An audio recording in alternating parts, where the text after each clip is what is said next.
Assalamualaikum. Bismillahirrahmanirrahim. Assalamualaikum warahmatullahi wabarakatuh. Alhamdulillahirabbil alamin. Wassalatu wassalamu ala asrofil anbiya'i wal mursalin wa ala alihi washabbihi ajmain, amma ba'du.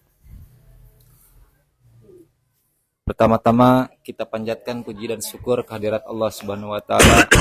Salawat serta salam kita limpahkan kepada junjungan kita, yakni baginda Nabi besar Muhammad sallallahu alaihi wasallam. Alhamdulillah kedatangan tamu yang sama-sama kita harapkan,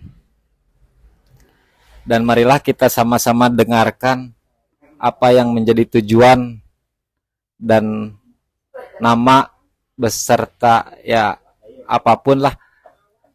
Karena jujur saja mungkin kami baru pertama kedatangan calon di 2004 ini. Ya mungkin misi dan visi serta kedepannya bagaimana, saya persilahkan ke maaf kurang lebihnya. Terima kasih. Assalamualaikum warahmatullahi wabarakatuh. Waalaikumsalam warahmatullahi wabarakatuh. Orang Sunda mah sampurasun. Latung ti payun ngaturkeun nuhun ka pribumi Sohibul Bait anu parantos nampi abdi. Puji sinareng syukur urang panjatkeun ka hadirat Allah Subhanahu wa taala. Shalawat sareng salam tetep urang sanjungkeun ka junjungan urang Kanjeng Nabi Muhammad sallallahu alaihi wasallam. Langkung ti payun punten abdi ngawakilan margi kalaresan Pak Jenderal Yusef nuju kirang sehat lah, teu patos tiasa ieu nanti nyarios. Janten wakilan abdi. Apatos abdi memperkenalkan diri pertama. Nami mah Joni Suhenda. Kalaresan abdi tugas terakhir di Angkatan Darat abdi mah para kesehatan, pangkat terakhir mah kolonel. Joni, kadang-kadang sok rada isi nami Joni, nah Joni jorok nian. Upami Pak Jenderal mah kalaresan namina Yusef Sudrajat. Janten rada keren-keren gitu. Namina Joni padahal kaluaran jadul gitu. Pak Yusef Sudrajat kalaresan anjeunna pangkat terakhirna Brigadir Jenderal TNI. Sami Angkatan Darat. Upami beliau mah salaresna ngiring ka pantu karena kepedulian. Dari kanggo anjeunna nyalira oge kanggo abdi mah tos teu aya naonnya, teu ada kepentingan pribadi gitu nya, tos teu aya kepentingan pribadi. Tugas utamana anggota legislatif tuh ieu naon teh penyalur aspirasi, memperjuangkan aspirasi masyarakat. Mudah-mudahan ku silaturahmi ieu biasa manjangkeun yuswa, manjangkeun duduluran, oge urang seueur rezekina. Panginten gitu Ibu Bu Teh Ayu si Aana oge ka wargi sadayana samentawis kitu bilih aya nu bade ditaroskeun, bilih aya nu bade dicarioskeun, mangga ditampi minimal ku abdi didengarkan. Nah, panginten gitu kirang sareng langkungna nyuwun gani hapunten. Wassalamualaikum warahmatullahi wabarakatuh. Tadi itu kan apa visi dan misi. Selain untuk mengabdi ke masyarakat apa gitu Pak? Gitu. Tujuannya. Ada orang banyak ngomongnya ada orang ngomongnya saya. Ada cok nyerios. Assalamualaikum warahmatullahi wabarakatuh. Payun teh. Tuh yes. Abdi bade naroskeun program anu memang dirancang ku Bapak saupamina Bapak ieu nya ayeuna teh kan kedah kahartos ku masyarakat teh. Program apa yang ditawarkan ke masyarakat, karena masyarakat ayeuna nama mungkin meskipun ieu di kampung nyatos ngartos lah dalam segina naon ge abdi teh janten hoyong jelas nyampaikeun ka masyarakat dieu teh. Kita mendukung Bapak ini teh ieu programna gitu. Janten kedah aya langkah nyatana. Ayeuna kan paminten ka pemilu teh sababaraha sasih deui.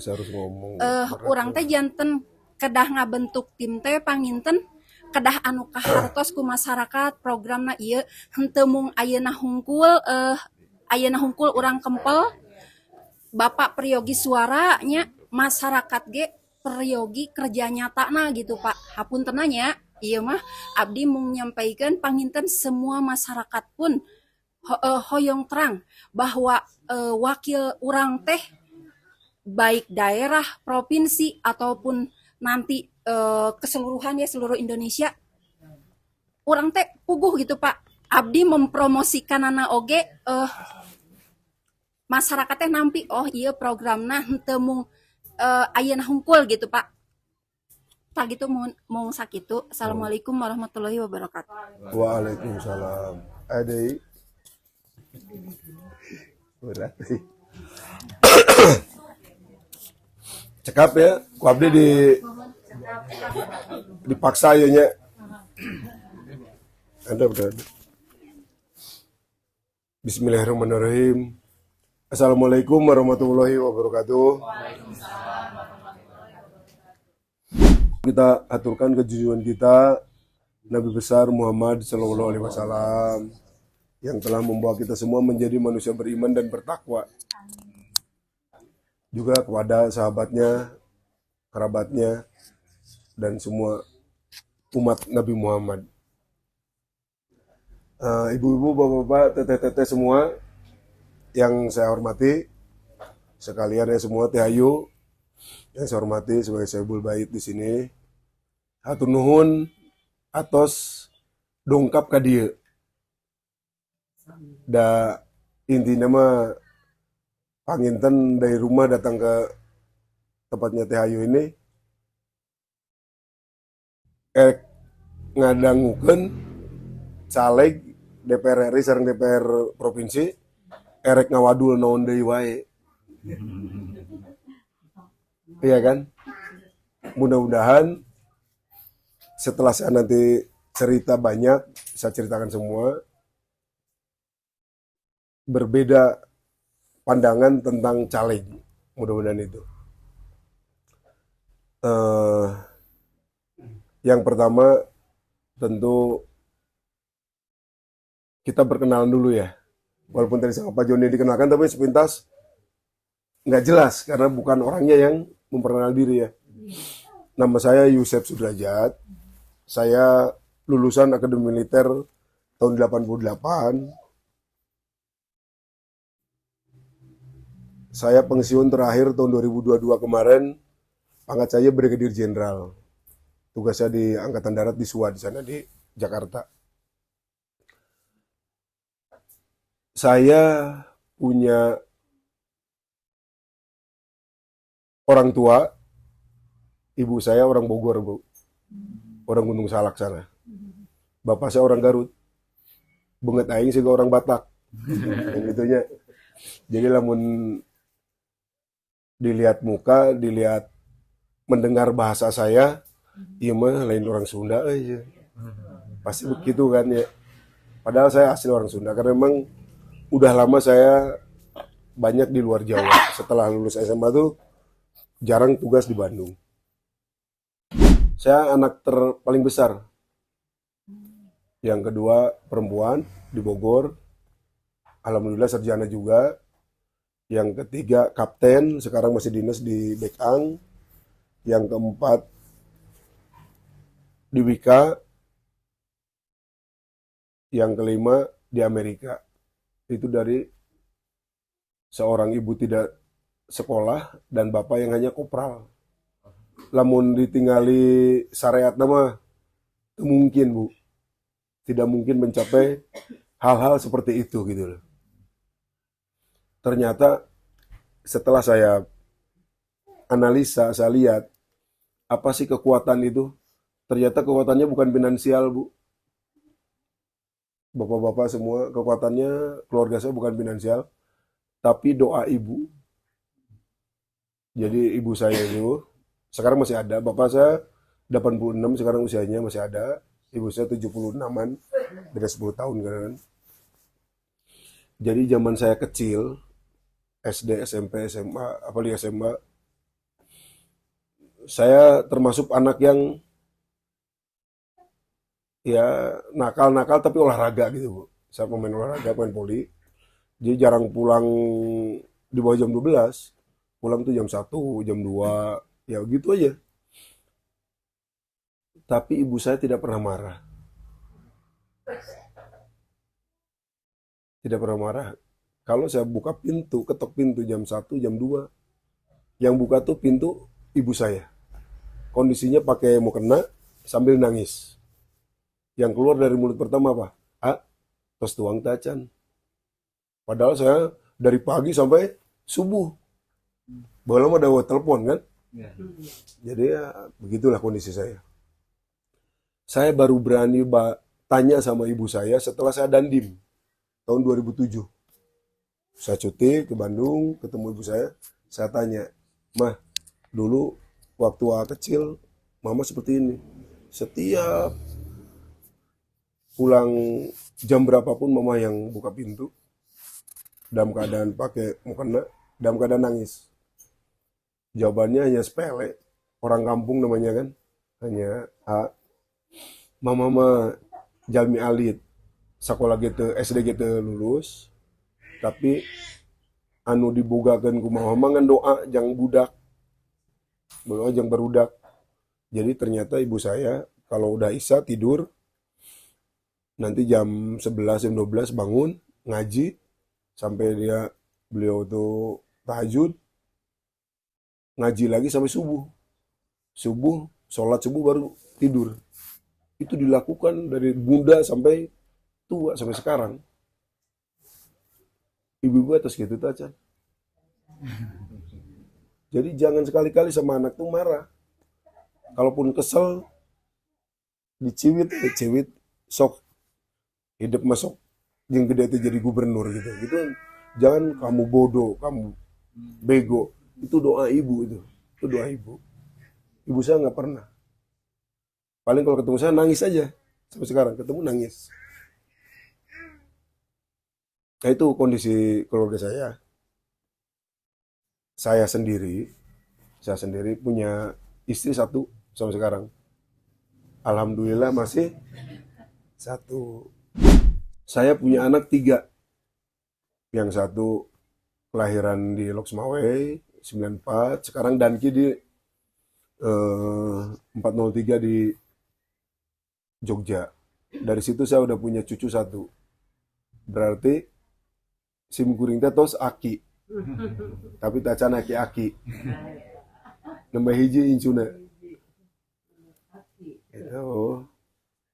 Anu kedua perempuan.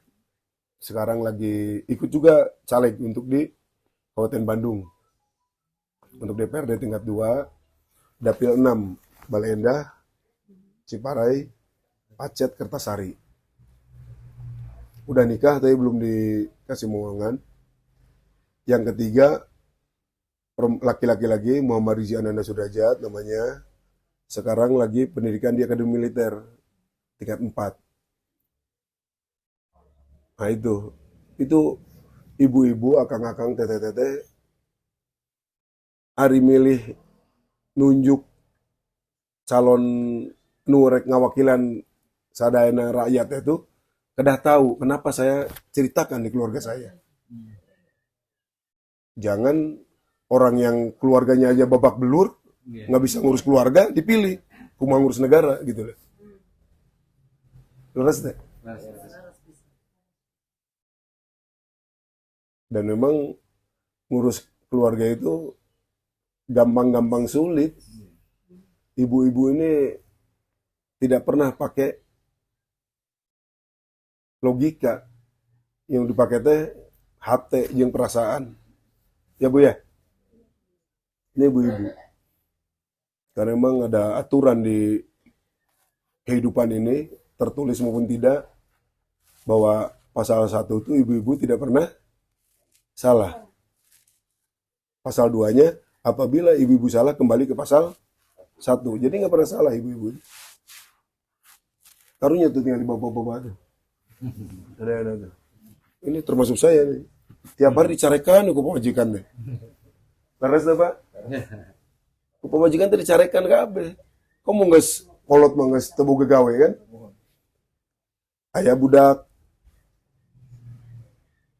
bandel diantepkeun ku urang ku lalaki cek majikan teh maneh jadi salaki teh teu daek teu cereg je teu dicarekan itu budak ya kan.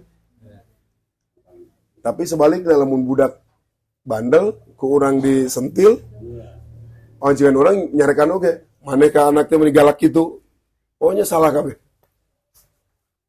Tapi ya biarkanlah, itu memang ibu-ibu seperti itu. Ibu-ibu seperti itu. Jadi suatu saat kalau memang ibu-ibu lagi marah, dengerin aja lah. Kalau nggak tahan, tinggal pergi aja. Nanti pulang, pasti makan siang, makan malam, pasti udah disiapin juga. Itulah ibu-ibu gitu loh. Memang kita, makanya saya tidak setuju dengan ada anekdot bahwa bapak itu di bawah ketiak istri katanya. Di bawah takut sekali sama istri. Sebenarnya tidak ada yang takut sama istri laki-laki itu. Dan tenaganya gede lalaki ya tuh. Ditampilingi ngejonggeng ngawe mah. Yang ada adalah laki-laki yang menghormati istrinya. Makanya sampai sekarang saya Pak Joni, istri tetap satu ya. Itulah kehidupan keluarga saya Ibu. Sehingga ini penting. Banyak baliho bertebaran di sini. DPRD tingkat 1, tingkat 2, pusat, anu ganteng, anu kasep, anu iya. Tapi apa Ibu tahu? Bapak-bapak akang tahu kumaha keluarganya itu. Naon agamana. Ya kan? Yang paling banyak sekarang nih ada tuh. Semua pasti tahu tuh. Saha eta teh jelema teh. Padahal kita tuh milih calon yang mewakili kita nanti tuh harus benar karena akan ditulis bukan di dunia aja, di akhirat juga kan tertulis begitu kita nyolok. Tahu-tahu tidak seiman dengan kita udah masuk ke dosa di situ. Minimal seiman dulu. Ya silakan cari tahu siapa yang ada di situ banyak itu. Itu. Terus pengalaman saya selama dinas 34 tahun ya, Bu. Bapak. Saya di Aceh itu 20 tahun lebih. Karena saya 89, 88 akhir masuk ke Aceh. Pecah Aceh lagi. Gerakan Aceh Merdeka 89. Saya keluar dari Aceh pasca tsunami 2009. Tsunami 2004. Kontak damai 25. 2009 saya Dandim baru selesai pindah dari Aceh. Setelah itu saya pindah lagi ke Ambon. 3 tahun di Ambon. Kurang jauh lagi, pindah lagi ke Papua. 2 tahun. Jadi saya 25 tahun di daerah operasi, Bu. 25 tahun di daerah operasi. Ini saya sampaikan bahwa apa yang saya kerjakan pada saat operasi, apa yang saya kerjakan di saat kita melaksanakan operasi tempur di Aceh, dan tempat lainnya, ya saya pikir di luar nalar. Karena untuk mempertahankan hidup ya. Untuk mempertahankan hidup pribadi, untuk mempertahankan NKRI. Jadi di luar akal semua, di luar akar normal. Artinya, begitu saya pensiun, saya ngomong dengan para ustadz. Banyak ustadz yang ketemu saya ceritakan. Saya cerita Pak Ustadz, saya tuh orang Islam. Kelakuan saya di tentara itu seperti ini. Dia merasa saya banyak hal yang saya lakukan di luar yang nalar tadi, dan tentu mempunyai konsekuensi, ya punya dosa dan lain sebagainya lah. Saya bilang, goreng-goreng kayak gitu tetep hari niat banges paeh engke hayang ka hayang ka mana? Hayang yang ke neraka? Kabe yang ke surga? hayang masuk surga. Sehingga ada, kata Pak Ustadz itu ada hal-hal yang memang bisa dilakukan oleh orang pensiunan, terutama TNI, untuk mencapai ke sana. Pertama, yang satu, ya jadilah ustadz atau diam di rumah, sholat 5 waktu, 17 rakaat, plus sunat-sunatnya segala macam, memberikan santunan yatim, buat masjid dan sebagainya lah, sampai meninggal. Terakhirnya saya tanya, kalau itu lakukan, masuk surga enggak? Belum tentu itu. Belum tentu masuk surga. Tapi ada yang bisa langsung, kata Pak Ustadz, yaitu jadilah pejabat yang amanah. Setiap tanda tangan, setiap dana yang lewat dia untuk masyarakat, serahkan, tidak ada korupsi sedikit pun. Insya Allah meninggal tanpa hisab masuk surga. Amin. Jadi ibu bapak udah paham apa maksud saya ke sana. Itu. Yang kedua, niat saya berarti niat ibadah. Karena ternyata neraka itu panas pisan cenah punya. Panas deh. Terus nyobian. Tajan moyong. Aduh. Jadi, tapi ya alhamdulillah kita semua umat muslim ini, umat Nabi Muhammad ini udah punya kuncinya untuk masuk surga. Karena berapa kali satu hari satu malam kita mengucapkan syahadat kan. Syahadat itulah kuncinya. Ngan catatannya erek sabara ribu tahun heula disese di neraka. Mun urang mah alim lebetela ke neraka gitu lah. Da batu letik ya ditincak ngagolak dina ubun-ubun. Da mun-munan ngagolak tuh nincak batu letik di neraka teh. Itu saking panasnya. Jadi saya nggak mau itu. Makanya saya itu yang akan saya cari. Yang kedua, kondisi kita Indonesia ini sekarang yang memang masih atau malah tambah tidak pro rakyat, segala macam tidak pro rakyat. Nah, ternyata negara kita luar biasa, Bu. Kita punya wilayah itu luar biasa geografi itu. Lamun orang ke Papua, terbang di Aceh, itu 10 jam, Bu. 10 jam. Artinya, kita berangkat dari Jakarta ke Jeddah, mau umroh, itu 10 jam. Berarti sama dengan Aceh, Papua, Jakarta, Jeddah. Luas pisan negara Indonesia itu. Saya bisa ngomong gini karena saya bolak-balik ke Papua kan. Hampir tiap bulan saya waktu itu pulang. Sehingga secara teori seperti itu. Tapi kenyataannya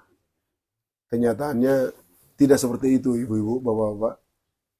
Kita ini, ibu, saya, semua yang ada sini, ini memperebutkan 20% wilayah Indonesia oleh 90% penduduk Indonesia. Persanten tuh? Rata-rata rumah dihuni di wilayah perkotaan, di kampung-kampung juga sama. Satu rumah rata-rata dihuni oleh 3 generasi, Bu. Ada ibu, ada bapak, ada anak, ada incu. Ya kan? Itu kalau anaknya 1. Namun anaknya 4, berarti ada 5 kepala keluarga. Memang yang gitu. Rata-rata pemuda yang saya ketemu dan saya ngobrol, dia berniat kalau mau nikah itu harus punya rumah dulu. Punya pekerjaan, punya rumah, untung-untung punya mobil atau punya motor. Itu rencananya pemuda, mau laki mau perempuan. Tapi apa daya tangan tak sampai. Umur nges 30, awewe nges 25, nges boga kabogo, cekolot nate arimane irah kawin. Bobogohan we ngalang dosa. Dacan boga gawean itu Pak, ya enggak lah. Kawin we daripada dosa. Tuh, satu kamar jang mana? Bere sakamar. Si teteh sakamar jeung pasalakina, si A sakamar jeung majikanana. Itu kondisi kita. Karena tidak mampu beli itu. Laras deh. Kondisi kita seperti itu, Bu.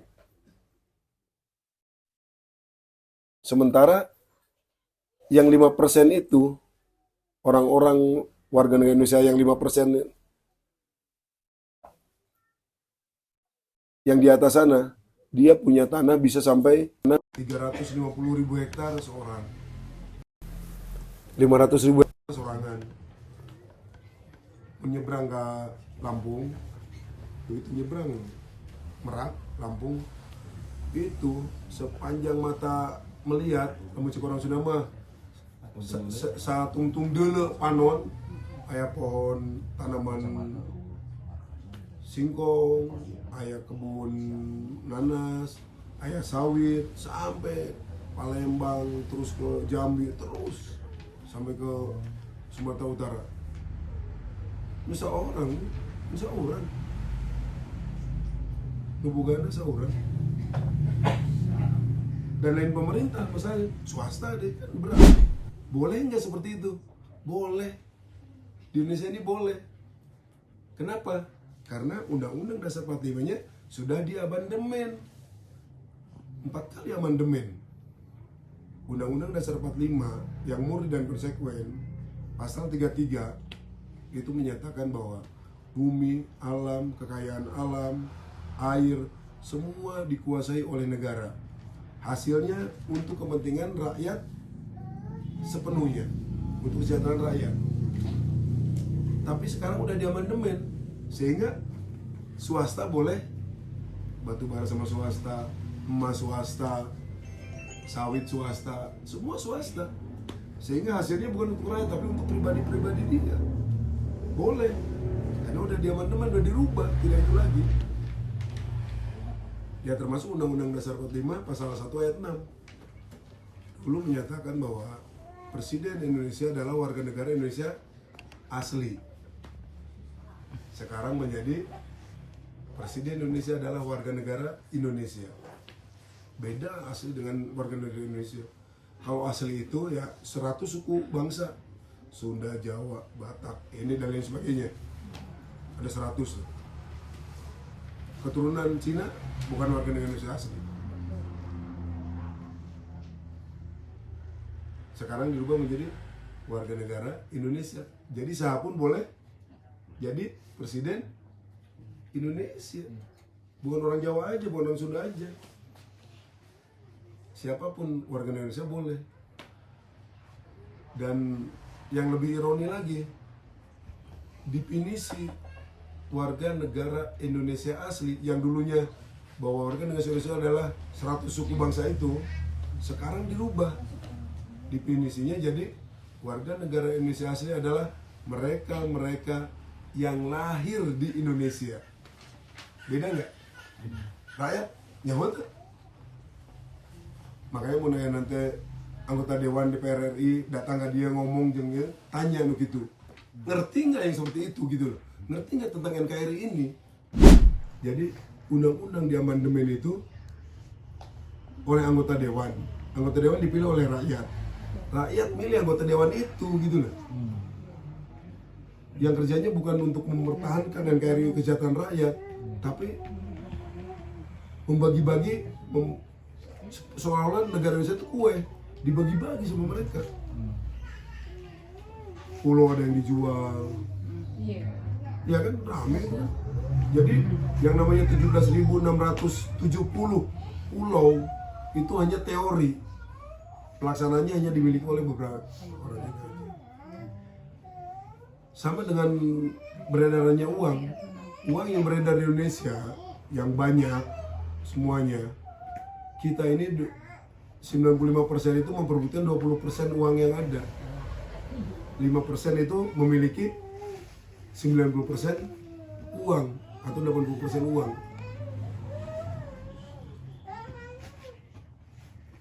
Percantan tuh sama dengan tadi itu.